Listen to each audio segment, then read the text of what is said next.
yield back. Thank you, Ms. Scanlon. Mr. Scott, Thank you're you. recognized. Thank you, Madam Chair. And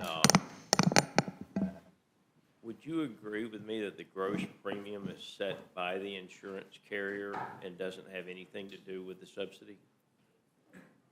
Who are you asking that question to? Either one of you. What Gross premium. I'll say is that tens of millions of Americans are at risk right now of their premiums, copays, and deductibles dramatically increasing because of the Republican refusal to extend the Affordable Care Act tax credits. And these are people all across the country.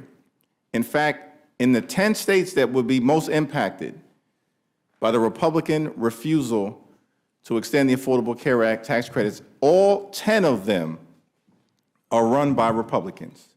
Mr. Jeffries, if I may. We're talking about West Virginia. I'm going to reclaim my time. I wasn't trying to be smart with the question. I'm going to just read from KFF, which I think most of us who study healthcare use KFF.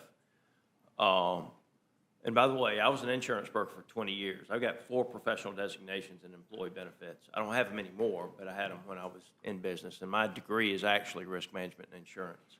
My father was a surgeon, so I actually saw all sides of it, and I live in rural America. And if you want to talk about rural health care, one of the key issues that we could fix is there are 425 hospitals in urban areas today that claim rural status.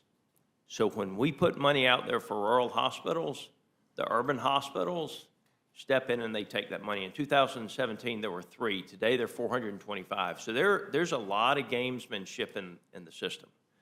But according to KFF, and we can get rid of PBMs, there are a lot of things. There's a lot of agreement on how to reduce the cost of health care that I'm baffled that 90% of the members of Congress would get rid of PBMs, and yet we can't get that passed and signed into law. But the gross premium, just for the American citizens watching, and I wasn't trying to ask a trick question, Mr. Jeffries, the gross premium is going up 26%. That is what the insurance companies on average are raising their premiums from 2025 to 2026. Now, certainly if the subsidies go away, you're going to see a bigger share of the premium. But the American citizens that are covered under the Affordable Care Act aren't paying the gross premium. They're paying the gross premium minus the subsidy. So there's, I mean, if we're honest, the biggest part of the rate increase is coming from the insurance companies going up 26%. Their costs didn't go up 26%. I don't want to get into a debate. I wasn't trying to be smart. I'm just telling you, if you want solutions, there's solutions, but the solution comes in two areas. One, dropping the cost of health care in the country by getting the middlemen like PBMs out. 2 is you got to put competition back into the insurance industry, which means you're going to have to allow some smaller companies in that aren't big enough to do business nationwide. And you're going to have to give the American consumer the option to change plans and not be stuck with the plan they buy January 1. The thing I've never understood about what y'all did when y'all wrote the Affordable Care Act is when you buy your contract January 1, if it doesn't work for you, you got to stick with it for another 12 months. I mean, you should have any system that's going to work will have more insurance carriers with more competition and portability for the consumer so that they can move from carrier to carrier. We did it with no loss, no gain in the mid-90s.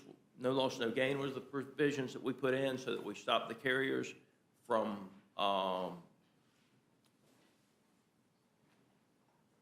games they were playing, if you would, however you want to put it. We stopped the carriers from doing a lot of things they were doing with no loss, no gain.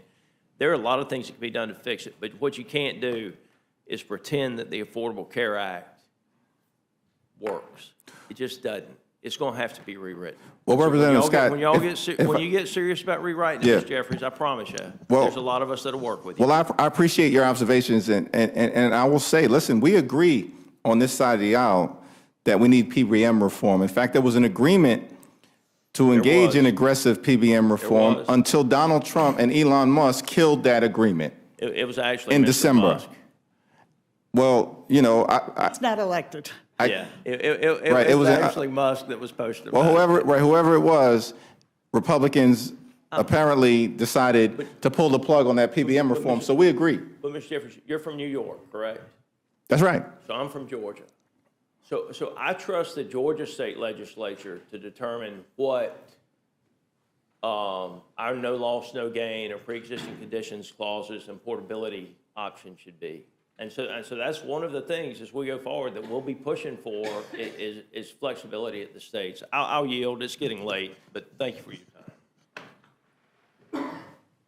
Thank you, Mr. Scott. Mr. Neguse, you're recognized. Thank you, Madam Chair, and thank you, Leader Jeffries and Whip Clark. And